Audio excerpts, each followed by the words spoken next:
আসেন বিদাত সৃষ্টির কারণ পড়ি, আমরা সবাই শুনি খেয়াল করে, এবং সেগুলোকে আমরা বন্ধ করার চেষ্টা করব নিজেদের ভিতর বা অন্যদের ভিতরে। বিদাত কেন হয়, কেন মানুষ বিদাত সৃষ্টি করে? আমি আগেই বলছি বিদাতের ম্যাক্সিমাম হচ্ছে কিন্তু ভালো নিয়তে তৈরি করে শুরু করে মানুষ।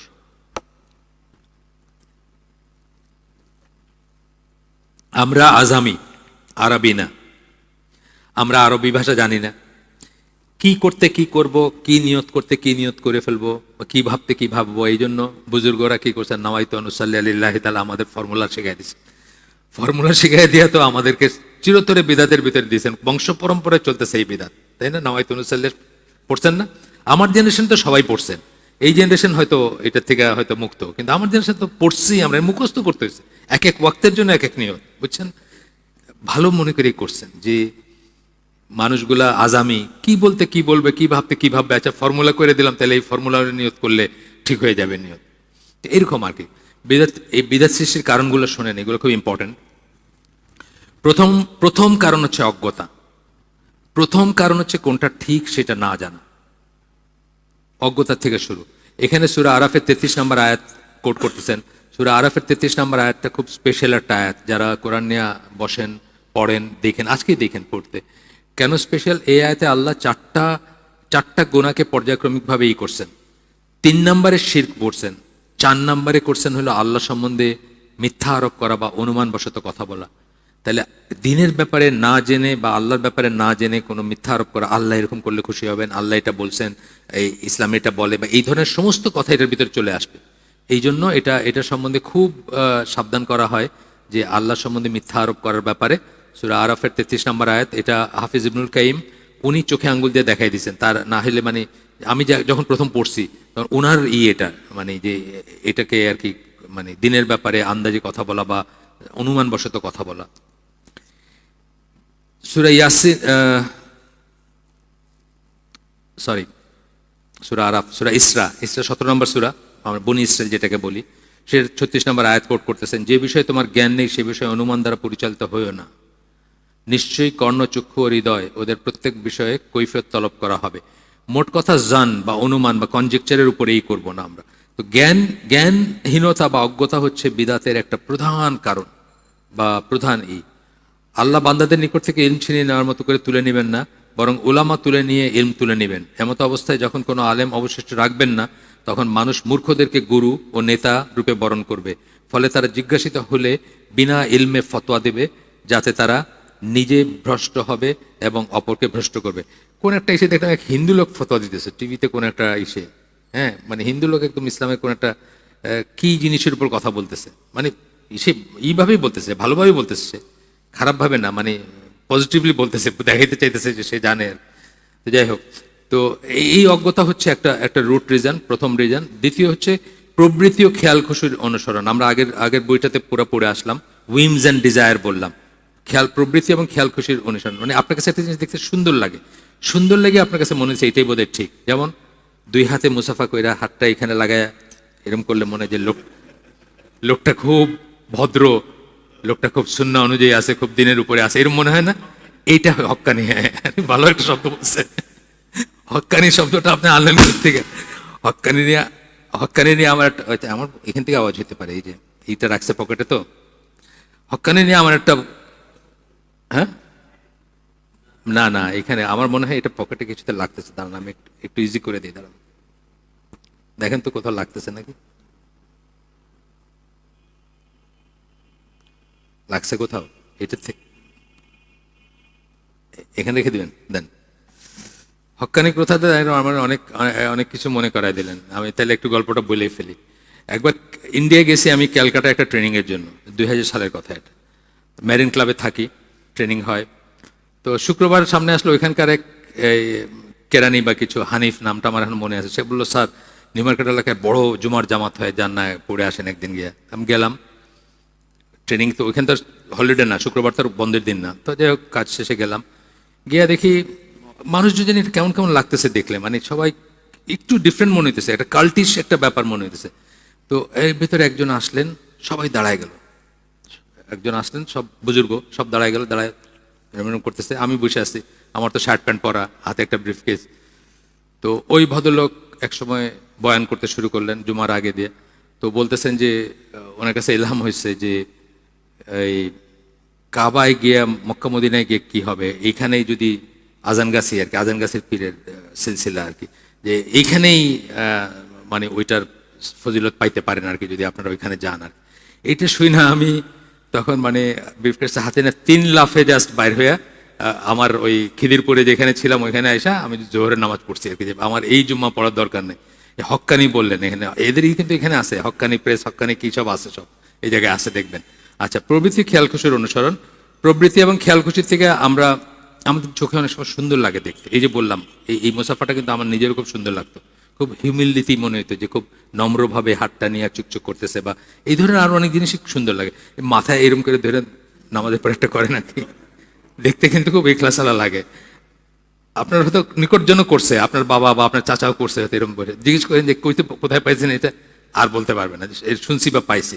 তো প্রবৃত্তি এবং খেয়াল খুশির অনুসরণ, অর্থাৎ আমার দেখতে ভাল লাগে বা এই আমার শ্বশুর আল্লাহ মারা গেছেন, আল্লাহ আমাকে মাফ করুন, জান্নাত নসিব করুন। তো উনি শেষ পর্যন্ত আমাদের মতো নামাজ পড়তেন, আমাদের মতো সবকিছু করতেন। যখন ট্রানজিশন চলতেছে, মানে ঠিক মানতে পারেন না আমরা সবাই এক ধরনের নামাজ পড়ি, এক ধরনের এই করি, তখন আমার একদিন বলতেছেন যে দেখো আমার কেন জানি মনে হয় যে আল্লাহর সামনে যখন দাঁড়াই তখন অনেকটা আসামিরা যেরকম কোর্টে দাঁড়ায় সেরকম একটা অবস্থা নিয়ে দাঁড়াই। তা আমার কেন জানি মনে হয় যে এইভাবে দাঁড়াইলে বেশি বেশি নম্রতা হয়, এইভাবে দাঁড়াইলে যেন কেমন একটা অধ্যত্ত মনে হয়। এইটা হলো প্রবৃত্তি এবং খেয়াল খুশির অনুসরণ। ওনার মনে হইতেছে যে এরকম দাঁড়াইলে বোধহয় খুব আল্লাহর সামনে খুব কাচুমাচু করে দাঁড়াইলাম, আর এরকম দাঁড়াইলে একটু মানে একটু ঘাটতেরা করে দাঁড়াইলাম, এরকম একটা ভাব আর কি। তো এটা হলো, এটা কোনো দলিল ছাড়াই ওনার মনে হইতেছে যে এটা। আচ্ছা, আপনার এশা কয়টায়? এশা কয়টায়? হ্যাঁ, 8:30, 8:15 যান না? আচ্ছা, আমি শেষ করে দিব ইনশাল্লাহ। শুরু করছি কয়টার দিকে আমরা? 7টার দিকে, 7:05। আচ্ছা, ঠিক আছে। তো এই যে জিনিসটা নিজে নিজে আপনার কাছে মনে ভালো লাগলো, লাগে আপনার মনে করলেন এটাই বোধ হয়। উনি পরে চেঞ্জ করছেন, নামাজ চেঞ্জ, সবকিছু চেঞ্জ করছেন, কিন্তু এই যে ওনার ধারণাটা যে এইভাবে দাঁড়ালে একটু কাচুমাচু করে দাঁড়ানো হয়, নাবের নিচে হাত দিয়ে দাঁড়াইলে, এটার থেকে ওনার ওটা ভালো লাগতেছে আর কি, এবং এটা ছাড়তেও কষ্ট হইতেছে আমাদের দেখাও বা আমাদের শুনাও বা আমরা বই দিছি কষ্ট হইতেছে। আরও আছে ওনার গল্প, অনেক মজার মজার গল্প আছে। উনি খুব নজরুল ভক্ত ছিলেন। তা আমরা যখন বললাম যে নজরুল ইসলাম তো মানে মুসলমান ছিল কিনা, এটা নিয়ে বিশাল বিতর্ক হইতে পারে তার যে ব্যাপারটা, তো একসময় বললো যে আরে মিয়া, এই সময় কি আলবানি ছিল? আলবানি থাকলে ঠিকই নজরুল আলবানির ই পড়তো আর ফলো করতো। মানে আমরা যে আলবানি করি, রসুল্লাহর সালাত, রসুল্লাহর নামাজ বা আলবানির অনেক রেফারেন্স দেয় না, তো উনি খুব মাইন্ড করছে আর কি, যে বলে যে নজরুলের সময় কি আলবানি ছিল, থাকলে ঠিকই নজরুল ফলো করতো তারে। তো যাই হোক, আপনার আমরা একটু আগাই। এখানে এই আয়াতটা, এই আয়াতটার এই কথাটা 2টা জায়গায় আসছে কোরআনে। এখানে একটা কোট করছেন, একটা করেন নাই। সূরা জাসিয়া 23 নম্বর আয়াত, তুমি কি লক্ষ্য করেছো তাকে যে তার খেয়াল খুশিকে তার নিজের উপাস্য করে নিয়েছে, তার কামনা বাসনা, তার ভাল লাগারে সে ইলা বানায় নিছে। সে তো ভাল লাগার কথা শুনে, সে ইলার কথা, আল্লাহর কথা শুনে না, ভাল লাগা যে যা বলে সেটা শুনে এবং সেটার সাথেই থাকে। আমার ইচ্ছা আমি এটা করবো, আমার এটা ভাল লাগে দেখে আমি করব, আল্লাহ কি বলছেন সেটা সে কেয়ার করে না। এটা সূরা ফুরকানে আছে। সূরা ফুরকান হচ্ছে 25 নম্বর সূরা, 43 নম্বর আয়াত সম্ভবত, এটা হচ্ছে 23 নম্বর আয়াত। তো এখানে বলতেছেন যে আল্লাহ তার ভ্রষ্টতা জেনেই তাকে বিভ্রান্ত করেছেন, তার কর্ণ ও হৃদয়ে মোহর মেরে দিয়েছেন। মানে যে জাননি হাওয়াকে অনুসরণ করে, আমার ভাল লাগে তাই আমি এটা করবো, আল্লাহ কি বলছেন এটা না। আমার ভাল লাগে আমি সিনেমা দেখবো, আমার ভাল লাগে আমি নাটক শুনবো, আমার ভাল লাগে আমি বইমেলায় যাবো, মানে সবসময় নিজের ডিজায়ার অনুযায়ী চলা। এটা কিন্তু এক ধরনের নিজের কামনা বাসনাকে ইলা বানায় না, মানে তার কথাতে আমি চলি, আল্লাহর কথায় চলি না। ভয়ঙ্কর কথা খুব। 3 নম্বর হচ্ছে সন্দিহান উক্তির উপর নির্ভরতা। বিদাতের কারণ 2টা বললাম, হ্যাঁ 2টা বললাম। প্রথমটা বলছি জ্ঞানের অভাব, 2 নম্বর হচ্ছে খেয়াল খুশি বা কামনা বাসনার ই করা, নিজের ইচ্ছার ই করা, না যে আমার কাছে যেটা ভালো লাগলো সেটা।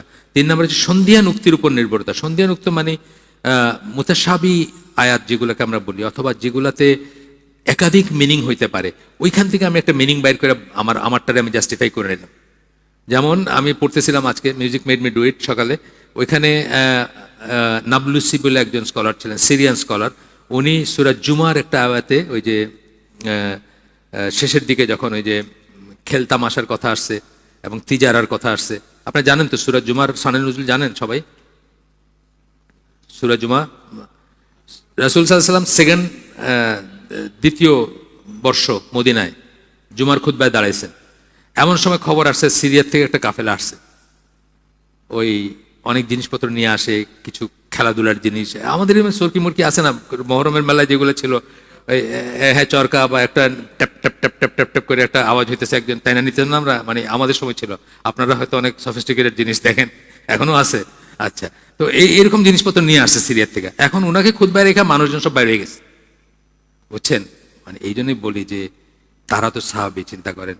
তাহলে আমাদেরও যে এরকমও যদি কেউ করে তার ব্যাপারে নিরাশ হব না আমরা, তার জন্য দোয়া করব, আশা করব যে ফিরে আসবে।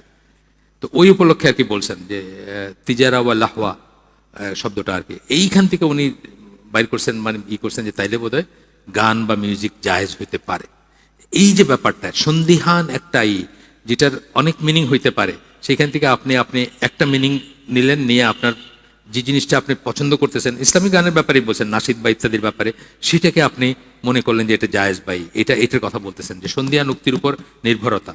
এখানে সূরা আল ইমরানের 7 নম্বর আয়াত বলতেছেন, এর খুব ফেমাস আয়াত, মুতাশাবিহ আয়াত এবং মুহকামাত আয়াত সম্বন্ধে জানেন, আমি আর পড়লাম না। বা রূপক আয়াত, এই কথাটা আর কি, মানে যে আয়াতগুলোতে ডবল মিনিং আছে, দ্ব্যর্থ যেটাকে আমরা বলি, বা একাধিক মিনিং আছে, সেটাকে নিয়ে করা। আর মুহকামাত আয়াত, নিশ্চিত জ্ঞানের যে সমস্ত আয়াত আছে সেগুলো না করে এটা নিয়ে মাইতে থাকা বা এটা নিয়ে কথা বলা।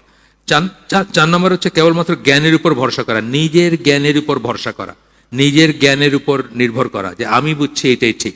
এই যে কোরআনিয়নরা যারা করতেছে আমাদের দেশে, যারা আমার যুক্তিতে এটা বলে, উনি তো বলছেনই, ওই ডাক্তার সাহেব কোরআনিয়নদের এখানকার কোরআন অনলির প্রতিনিধি যিনি, উনি বলছেন যে বিবেক বুদ্ধির ফিল্টার দিয়ে পাস হলে তবে সেই হাদিস গ্রহণ করা যাবে, বিবেক বুদ্ধিতে যদি না ধরে এটা এক সাইডে চলে যাবে আর কি, এই ফিল্টার দিয়ে পাস করলে, অর্থাৎ যেটা আপনার বিবেকে হয় সেটা আপনি নিবেন, সেই হাদিস নেবেন। তা আমি তো আপনাদেরকে বলছি, অনেকবারই বলছি, আবারও বলতেছি যে আমার বিবেকে এটা কুলায় না যে অজু গেল, গ্যাস বাইর হলো কোন দিক দিয়ে, আর আমি অজু করতেছি মুখ হাত ধুইয়া, রিনিউ করতেছি, পবিত্রতা রিনিউ করতেছে মুখ হাত ধুইয়া, আর অপবিত্র হইলাম কোন পথে, সেই পথ তো ধুইতেছে না, তা আমার বুদ্ধিতে এটা কুলায় না, তাহলে তো জ্ঞান, তাই না? আপনি যদি বিবেক বুদ্ধির কথা বলেন, তাহলে বিবেক বুদ্ধিতে আমার কুলায় না, এটা বাদ, তাহলে এটা বাদ, তাহলে ওই জায়গাও ধুইতে হবে, ধুয়ে অজু করতে হবে, আর নাহলে অজুর বাদ, এটা তো না। তো এটা বলতেছেন কেবলমাত্র জ্ঞানের উপর ভরসা করা। ইয়েস, জ্ঞান আমাদের লাগবে, আকল আমাদের লাগবে। আল্লাহ তাআলা প্রাথমিকভাবে আকল দিয়ে আমাদেরকে অ্যাড্রেস করেন, ডাকেন আমাদেরকে, বলেন যে আল্লাহ বলছেন না যে যদি এটা আল্লাহ ছাড়া কারো কাছ থেকে আসতো এই কোরআন, তাহলে তোমরা এখানে বৈপরীত্য পাইতা, অথবা ডিসক্রিপেন্সিস পাইতা, বা অমিল পাইতা, জিনিসের ভিতরে কন্ট্রাডিকশন পাইতা। এটা কি? এটা আপনার আকলকে কিন্তু আল্লাহ অ্যাড্রেস করতেছেন। তারপরে রাত্রি এবং দিনের পরিবর্তনের ভিতরে, মহাবিশ্বের সৃষ্টির ভিতরে, বা আকাশ এবং পৃথিবীর সৃষ্টির ভিতরে আল্লাহর তোমাদের জন্য নিদর্শন আছে, এটা কি আকলকে আল্লাহ করতেছেন। কিন্তু আকলের উপর যখন নির্ভর করে যে আকলে যা কোলাবে সেটাই নিব, আর যেটা কোলায় না সেটা নিব না, এটা একটা পথভ্রষ্টতার কারণ, বা এটা বিদআতের কারণ। এরকম অনেক অনেক অনেকেই আছে যারা এই ট্র্যাপে পড়ে। যাই হোক, এরপরে এখানে অনেক কথা আছে আকল সম্বন্ধে। তোমরা কি বুঝো না, তোমরা কি, আমি যে বললাম, মানে এইভাবে আল্লাহ অ্যাড্রেস করছেন, আফালা তাকিলুন, তোমরা কি চিন্তা করো না, তোমরা কি করো না, বলো অন্ধ এবং চক্ষুষ্মান কি সমান? কোরআনের আয়াত, সূরা আল আনাম 50 নম্বর আয়াত। যারা অন্ধ এবং যারা চোখে দেখে তারা তো সমান না, তোমরা কি অনুধাবন করো না? মানে আল্লাহ অ্যাপ্রিসিয়েট করতেছেন, আপনি চিন্তা করবেন, আপনি জ্ঞান অর্জন করবেন, আপনি পড়াশোনা করবেন, আপনি যুক্তিতর্ক খাটাবেন, আপনি চিন্তা করবেন, বাট ইয়েট এইটার উপর যখন নির্ভরতা চলে আসবে যে এইটা দিয়ে আমি সবকিছু বুঝে ফেলবো, তখন কিন্তু আর হইল না। তখন আমাদের উসুল যেটা বা মূলনীতি যেটা, যে কখনো যদি আকলের সাথে নকলের কন্ট্রাডিকশন হয়, মুখামুখি হইল, আকল মানে হচ্ছে নিজের বুদ্ধিতে যেটা, নকল মানে হচ্ছে নস, টেক্সট মানে হচ্ছে কোরআন এবং সহিহ হাদিস যেটা, যদি দেখি যে বিরোধ লাগতেছে, তখন টেক্সটটা টিকবে, আমার যুক্তি টিকবে না, কারণ আমার যুক্তিটা খুব লিমিটেড হিসেবে আমি দেখতেছি, লিমিটেড দৃষ্টি আমার। 5 নম্বর, ইমাম এবং বুজুর্গদের অন্ধ অনুকরণ ও পক্ষপাতিত্ব। ইমাম বুজুর্গদের অন্ধ অনুকরণ, আমার ইমাম বলছেন, আমার বুজুর্গ বলছেন, মুরব্বী বলছেন, বাস আর কোনো কথা নাই। এটা যে কোনো পর্যায়ে হইতে পারে, এটা লোকাল পর্যায়ে হইতে পারে, এটা জাগতিক পর্যায়ে, মানে গ্লোবাল ব্যাপারে হইতে পারে। যেমন ইমাম আবু হানিফা যা বলছেন সেটাই ঠিক, আর কোনোটা আমি মানবো না, আমি কোনোটা শুনবো না। বা লোকালি হইতে পারে যে একজন মুরব্বী বা একজন, অনেক আছে না পীরের মুরিদ আছে না, যা বলবে পীর সেটা জান দিয়ে দিবে পীরের জন্য। মেয়ে বিয়ারে পীরের কাছে জিজ্ঞেস করে, পীর বললে ইয়েস, না হইলে না। আছে, আমি নিজে জানি এরকম। অন্ধ অনুকরণ এবং এই বিদাত প্রসারের একটি অন্যতম প্রধান কারণ, আকীদা ও আহকামে আল্লাহ ও রাসূলের উক্তি এবং মীমাংসার উপর বিদাতিরা নিজেদের বুজুর্গের কথা ও ফয়সালাকে অগ্রাধিকার দেয়। আপনি দেখবেন যারা করতেছে, মুরব্বীদের কথা কিতাবে আছে, বলে না কিতাবে আছে, মুরব্বীরা বলছেন, ব্যাস এই পর্যন্ত, এখানেই শেষ। আচ্ছা, বেসিক্যালি তাকলিদের কথাই, কিন্তু অনেক বড় করে আসছে, আমি আর ওইখানে গেলাম না। তাকলিদ একটা আলাদা বিষয়। বিদাতির সংসর্গ, বিদাত সৃষ্টির আরেকটা কারণ হচ্ছে বিদাতির সংসর্গ। 1, 2, 3, 4 আস্তে আস্তে আপনার কাছে দেখতে ভালো লাগে। বিদাতি কেন বলি, এমনি আপনি কাফেরদের সংসর্গ ধরে না, কাফেরদের সাথে উঠা বসা ধরেন। আজকে আমারই মানে আমার এইজ গ্রুপের, আমার 6 বছরের জুনিয়র ছেলে, তার বিয়ের সময় তার মাকে আমরা খালাম্মা ডাকতাম, আমরা গেছি, বউ ঢুকাইতেছে, একটা ডালা আছে না, এটার উপরে ধান দুবরা, আবার একটা প্রদীপ লাগায় ওইটা মাথার উপর দিয়ে এরম এরম করতেছে। কোথেকে আসছে? হিন্দু থেকে আসছে। বিদাতিদের সংসর্গ না, মানে বিদাতি হচ্ছে মুসলমান, তারপরেও আমি বলছি কাফেরদের সংসর্গ এটা আসছে, এই over the period of time এটা হয়ে গেছে আমাদের, হয়েছে না? কাফেরদের সংসর্গ হয়েছে। তারপরে আংটি পরানো যে জিনিসটা, এখন আমাদের ভিতরে খুব সবার ভিতরে হয়ে গেছে, আংটি পরা, এই করা, এটা পিওরলি খ্রিস্টানদের থেকে আসছে। এবং এটা ট্রিনিটির একটা 3 নম্বর আঙ্গুলে আংটি পরায় খ্রিস্টানরা। এগুলো আমি জানিও না, আমরা অন্ধ অনুকরণে করে যেতেছি। বিদাতির সংসর্গ, তাহলে বিদাতি যে তার সাথে যখন উঠবেন বসবেন, তার থেকে এই জিনিসগুলো আস্তে আস্তে আপনার ভিতরে ছড়াবে। আচ্ছা, ওলামাদের নীরবতা ও স্বার্থান্বেষিতা। অনেক ওলামা বা আলেমরা হিকমা করতে গিয়ে বা আপনার ফোন কি বলবো, হিকমা মানে প্রজ্ঞা বা বুদ্ধি বা হিকমত দেখাইতে গিয়া কিন্তু অনেক সময় উচিত কথাটা বলেন না, যেখানে যেটা বলা দরকার ছিল, অথবা জিয়াফত খাওয়া বন্ধ হয়ে যাবে বা যাই আছে ওনার সেটা বন্ধ হয়ে যাবে, সেই জন্য জেনেও বলেন না, অনেক সময় জেনে বলেন না। আমাদের দেশে অনেক আলেম জানেন যে জানাজার নামাজে সূরা ফাতিহা পড়তে হয়, অনেকেই জানেন, কিন্তু এটা বলবেন না, বললে তার অনুসারী কমে যাবে, অথবা তারে হয়তো আর ডাকবে না কখনো ইসে, বা এই ধরনের ইসের থেকে। এইটা অত্যন্ত বড় একটা সূরা আল ইমরান 104 নম্বর আয়াত করতেছেন, এখানে বলতেছে তোমাদের ভিতরে এমন একটি দল থাকা উচিত যারা লোককে কল্যাণের দিকে আহ্বান করবে এবং সৎ কাজের নির্দেশ দিবে ও অসৎ কাজ থেকে নিষেধ করবে, এবং ওরাই হবে সফল কাম। তো এখানে আমরা আজকের জন্য শেষ করে দিব। আমার 8টা 5 হয়ে গেছে, ইনশাআল্লাহ অল্প একটু বাকি থাকবে, আগামী দিন শেষ করব। সুবহানাকা আল্লাহুম্মা বিহামদিকা আশহাদু আল্লা ইলাহা ইল্লা আনতা আস্তাগফিরুকা ওয়া আতুবু ইলাইক। আমরা যে শুনলাম তার ভিতরে ভালো কিছু শুনে থাকলে সমস্ত প্রশংসা আল্লাহর, আলহামদুলিল্লাহ। খারাপ কিছু শুনে থাকলে সমস্ত ব্যর্থতা আমার, এবং সেটা শয়তানের তরফ থেকে। আল্লাহ আমাদেরকে তৌফিক দিন যে ভালো শুনলাম তার উপর আমল করার। আসসালামু আলাইকুম ওয়া রাহমাতুল্লাহি ওয়া বারাকাতুহু।